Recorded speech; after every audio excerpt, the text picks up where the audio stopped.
I guess there's some appropriate words there. Believe it or not, I'd hit the bottom for you. I guess that's what we would all do for our own communities because they're so important to us. Good afternoon, Pnawn da, as we would say in Wales. What I want to do this afternoon is really give you, Syracuse, a welcome to Wrexham.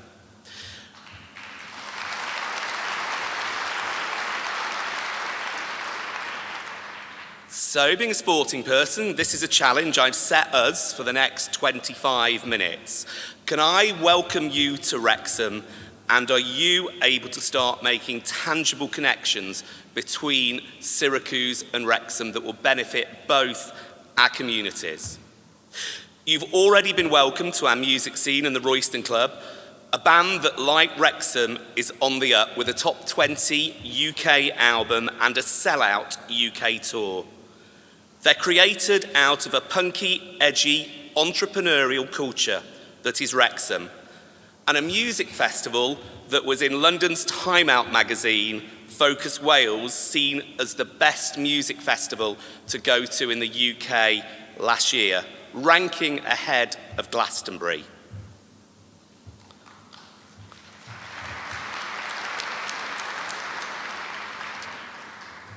But Wrexham, as you probably know, isn't all about music. As this picture shows us, football with Rob and Ryan, this was the celebration of them winning the league last year. Wrexham Association Football Club, the oldest international football or soccer stadium in the world, and being the birthplace of the Football Association of Wales, football is in our DNA in Wrexham. We are the spiritual home of Welsh football. Like Rob, not Rob McElhenney, Rob Simpson, about the same height. I came from a sporting and cultural background, playing and coaching to a high level those very well-known US sports, cricket and rugby.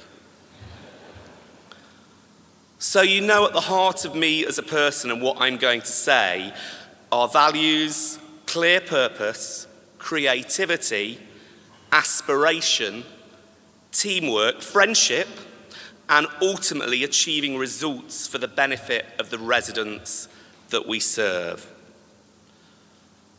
So this is the journey that I'm going to take you on, a little bit about the place, historical context, because it's hard to understand a connection if you don't know us, the challenges, how we try to address those by creating conditions for growth, what we would call the turbocharge of Welcome to Wrexham, and then how we've tried to build on that through tourism and destination management, our business and economy, and also give you a bit of a flavour about some early signs of success, and then just finish with a few conclusions.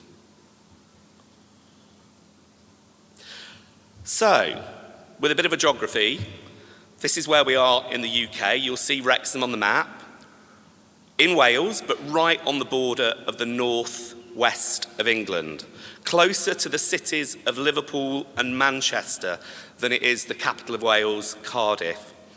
Our identity is a border town or city looking to both England and to Wales. This is a map of our county borough. Wrexham is a city, it's an urban area, but it's also got a suburb, a rural area or county, and we have roughly 70,000 of our population in the city and 70,000 outside the city. The map, if you imagine it as two legs with a body in the centre, I know you need a bit of a creative imagination, but I did say creativity was part of this speech, then it's got two rural areas in the legs and the city in the heart of the body at the top, and our World Heritage Site in the two rural areas sitting in those legs. Similarly, this is a map of our city with a number of significant landmarks, the racecourse ground, which you seem to have heard of, St Giles Church with its Yale connections, the Wrexham Lager Brewery, T. Powbach Contemporary Art Gallery, and just off the map to the right or east is our industrial estate, one of the largest in Europe, with 550 hectares of land, 360 businesses, employing 10,000 people, including banking, automotive, aerospace, pharmaceuticals, engineering, and the food and drink sectors. This gives you a bit of an aerial view of the city, with the church in the foreground and the proximity of the greenery of the Cheshire Plain and the Welsh Mountains in the background. In any connection and introduction, it's also important to give you a little bit of history. Our roots go right the way back to early centuries AD. In the 12th century, Wrexham was really a small village. Our real raison d'etre lies on the fact that we're a market town that serves a large number of places, and you'll see that was established in 1391. We've got the history of the church in Elihu Yale, and then in the 1750s and 90s, we start to see industry really take off as part of the Industrial Revolution, based on leather, based on steelworks, and then also architecture and engineering with our World Heritage Site, the Pontysuthlyth Aqueduct built by Thomas Telford, and the coal mines then, which became the heart of our industry, opening in the 1840s. And Wrexham as a place, as a borough, as a council, being established in 1857. And then we get into the bits that you know about, the Football Club, 1864, and also the founding of the Football Association for Wales in Wrexham. The racecourse ground holds its first international in 1877. It's an amazing USP that we sit on, the oldest international football ground in the world. And then you can see some of our other key milestone dates. Our industrial estate being built as part of the Second World War. It was a munitions factory, and then post-Second World War, really developing as our major place for industry. And in the UK, post-Second World War, we have a lot of investment in public infrastructure, so we see major housing estates established, and also our industries nationalised into government. And then we start to see the major closures of the 70s and 80s into the very end of that in 1990.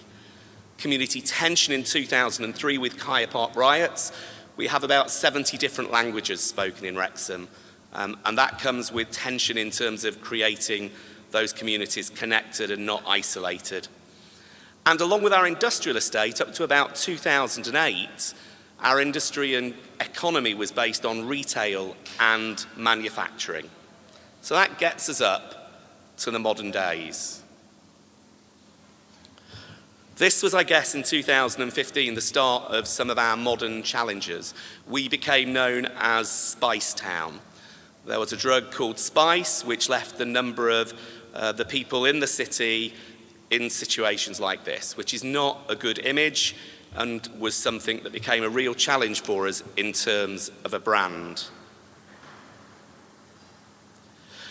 We also had proposals to open this amazing contemporary art gallery, very much like the approach you've got with the Salt House in terms of linking art and business. And these were the headlines when we went to open that,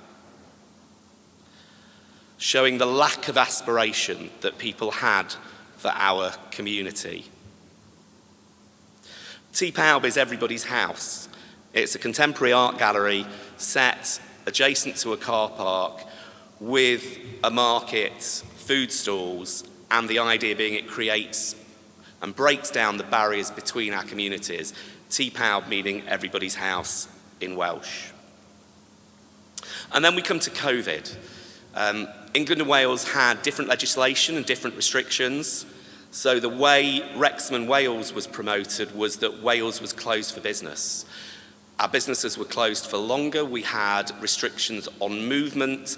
A lot of our population would nip across the border to England to go out for a drink or go for a meal. And that became a real issue for us, not just in terms of our visitors and our tourism economy, but also our local residents as well. So these are the challenges that we're stacking up. So our approach to trying to address these in 2018 was trying to create the conditions for growth, an environment for growth. And that started by getting political leaders, civic leaders, cultural and business leaders all on the same page. And we have networks in the city with all of those individuals on. Our civic leadership group, made up of chief execs of private, public and social organisations, created a vision around investment into the city that was launched in 2020. It was those networks that gave a clear common purpose and a vision for the future, also based on our identity. We used the hashtag spiritual home of Welsh football, recognising that Cardiff is now the centre for where Welsh football is, but we absolutely are the spiritual home. It's okay having vision and networks, but actually what you really need is ambition and aspiration as well. So Wrexham achieved city status when it bid for the 4th time in 2022. 3 times it had lost out because we'd let the negative voices in our community dominate the press and say that Wrexham didn't deserve to be a city. In 2022, because of the networks that we created and because of those clear visions, we could drown out those negative voices. We also remarkably, for a first-time bidder, were runners-up in the UK City of Culture, which only generally goes to major cities like Liverpool. The winners this time were Bradford. So for Wrexham to come runner-up was quite remarkable, and I think the judges were really taken back. We'll be bidding for that again, and we'll win it in 2025. We had the King's Visit in 2022 attached to our City of Status award. And also, we're hopeful that in the next few weeks, we'll hear an announcement about an investment zone based on advanced manufacturing, creativity and digital from the UK government and Welsh governments worth about 60 to 80 million. We're also hoping at the same time that we'll get an announcement from the UK government moving out 500 of its high-paid civil servants to Wrexham from London. So what comes, I guess, just like your journey in Syracuse, with clear networks that work together, vision, ambition and aspiration, is actually delivery. And I think as networks and strong individuals, we also realise that it's important that we deliver some signature projects. So for us, investing in our World Heritage Site with £15 million of securing UK government funding was a critical statement for our rural areas. Wrexham Gateway, a major project including the racecourse, work will start to improve that, and I'll touch on that later in this year. And we also open the National Football Museum for Wales in 2025. Getting those signature projects across the line has been so critical to giving people the confidence to then come and invest in our area. And also, I think, understanding what our growth model is, and it's something that's come out in discussions over the last few days with you as Syracuse, that from our perspective, we're growing at the moment at a turbocharge based on culture and sport-related tourism that's leading to inward investment and business growth. Well, what do I say? Welcome to Wrexham. I remember getting a phone call just as they were buying the club 2020-21 at night. My daughters and wife will tell me it only lasted about 2 minutes, but I continue to tell them it was about 20, from America saying, will you take a call from Ryan Reynolds and Rob McElhenney? And what they did before they bought the club is they set out clearly to civic leaders what they were going to achieve in their first 100 days. And I think that gives you a flavour of the approach and the value set that Ryan Reynolds and Rob McElhenney had. In the closure of the negotiations for that deal coming to Wrexham, because it wasn't just Wrexham they were looking at, guess who they should be dealing with? One of our civic leadership group, who was the director of the football club, who could explain why not only was Wrexham Football Club worth investing in, but the vision for Wrexham's future and why Wrexham was worth investing. You will note, of course, on the title of this slide, it does say, not welcome to Wrexham AFC, but welcome to Wrexham. And that is worth a huge amount to us. They've invested into the team, into the community, and are currently investing into the ground. Our role is to have good relationships Really, I sometimes describe it as it's a partnership where we're hanging on to the coattails because of the speed that it's moving at, but they're coattails well worth hanging on to. During good times and bad times. We had bad times when we didn't get the funding we were expecting from UK government to regenerate the ground and had to work hard to maintain that relationship. But also to celebrate, just like you're doing today, we awarded the club and Robin Ryan Freedom of the Borough. And that relationship and valuing that relationship and celebrating it has been key. But also negotiating hard. We've extracted what we think is a very good deal in terms of their investment into the regeneration of the ground, limiting the impact on the public purse that then can be spent on other things. It's about relationship management. As this book would say, we are now a bit of a tinsel town. That is an interesting relationship to try and manage, I can tell you. So how have we built on that turbocharge after creating conditions for growth that Robin Ryan then moved at a super speed? Well, tourism, as I said, has been the start of our economic model in terms of making sure we have clear destination management pillars in place. Our heritage and our outdoors are really, really strong. We sit on a World Heritage site, so investment into that site is critical.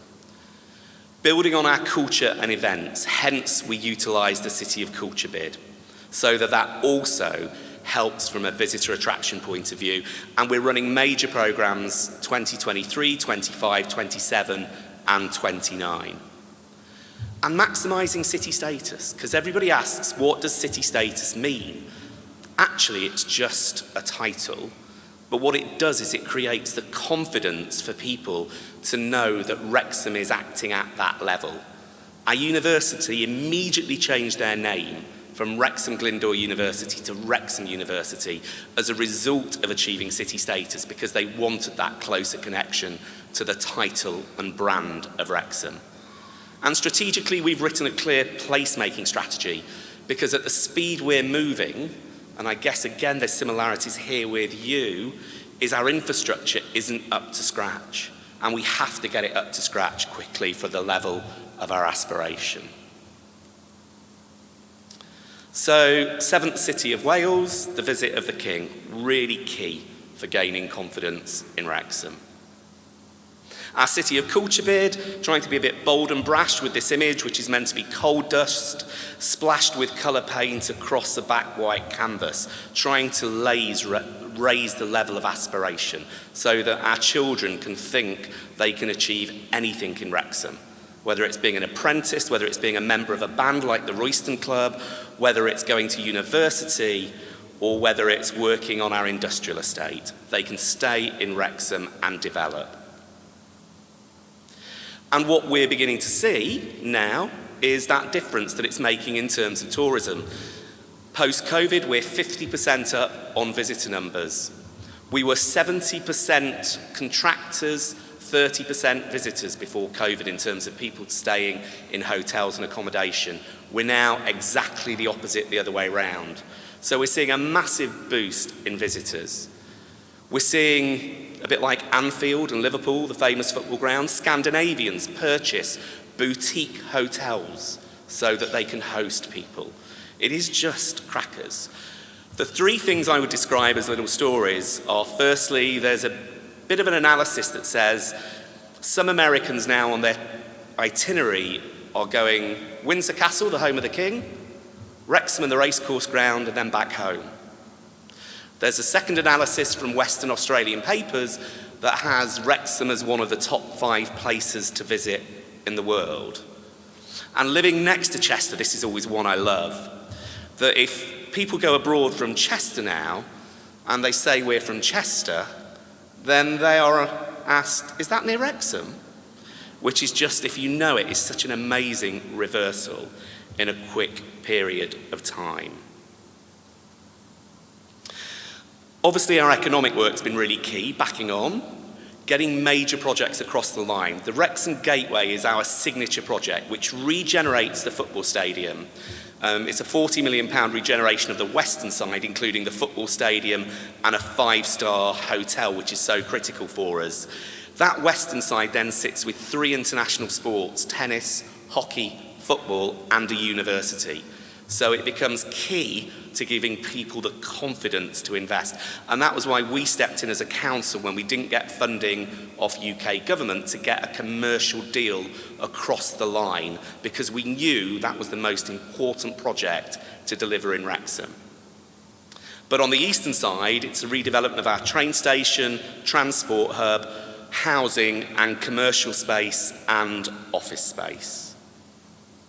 And that's what the football ground will look like when the fourth stand is built, and Football Association for Wales have committed to bringing an international game for every qualification tournament that they play in the future, coming back to their spiritual home. We started to get businesses involved in driving their own community forward, just as you're doing. We have some big names: JCB, Kellogg's or Kellanova. And it's the businesses that have led our investment zone work to get this 60 to 80 million out of UK and Welsh governments. And that's the first time we've seen businesses take that additional step. And on Friday, we were doing something similar. We were in a room of 350 people celebrating our businesses, 80 entrants for 8 business awards, which was the first time we've done such a high caliber event to raise the profile for Wrexham. What I want to almost leave you with is this analysis of some of the early signs of success by a member of our business network who also looks after property.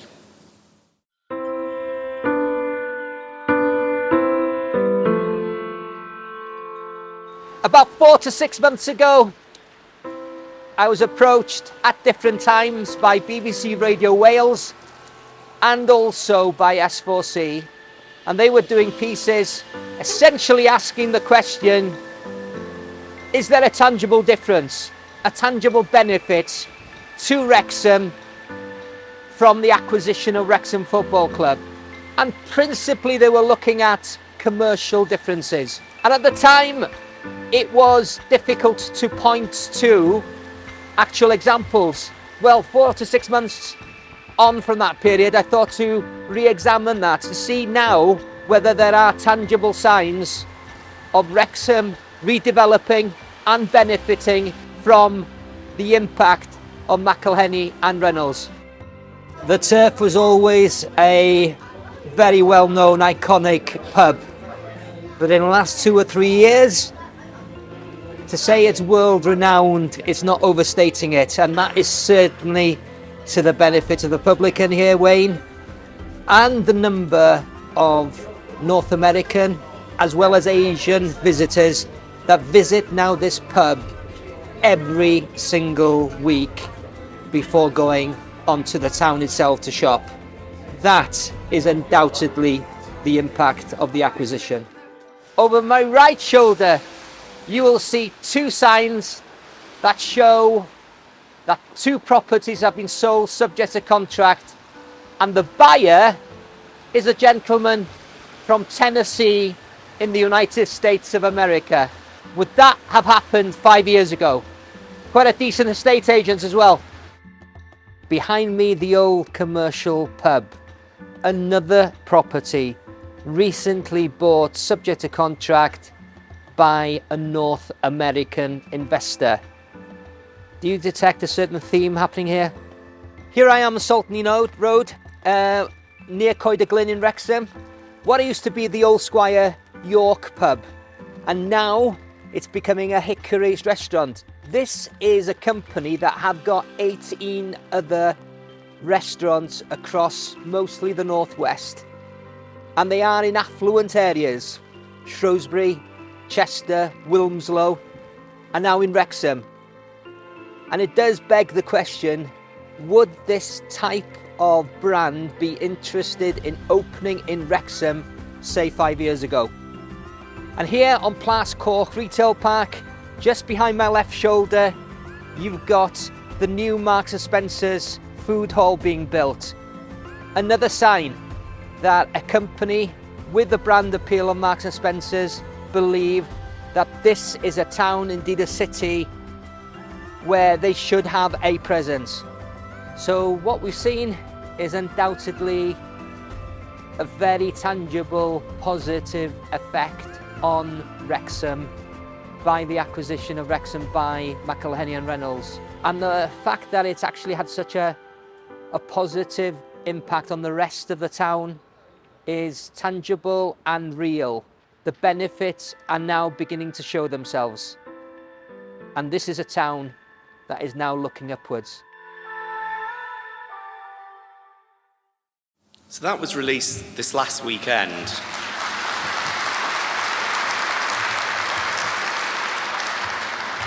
And it is a turbocharge since 2020-21.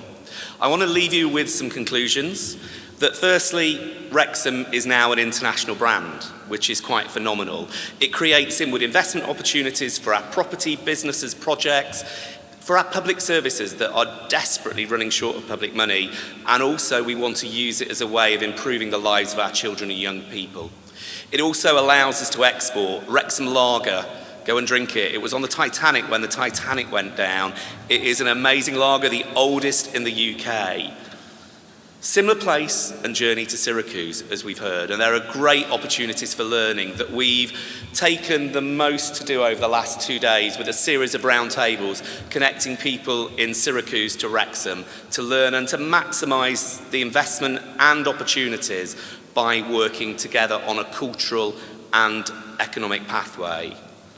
We would say, just like you guys, together, stronger, be part of our team, because look who at the end of the day wanted to join our team. I hope, Syracuse, you've enjoyed your welcome to Wrexham and you're able to make tangible connections with us through understanding, learning, insight, future ideas and shared investment opportunities. Thank you very much for listening, or as we say in Wales, diolch yn fawr iawn.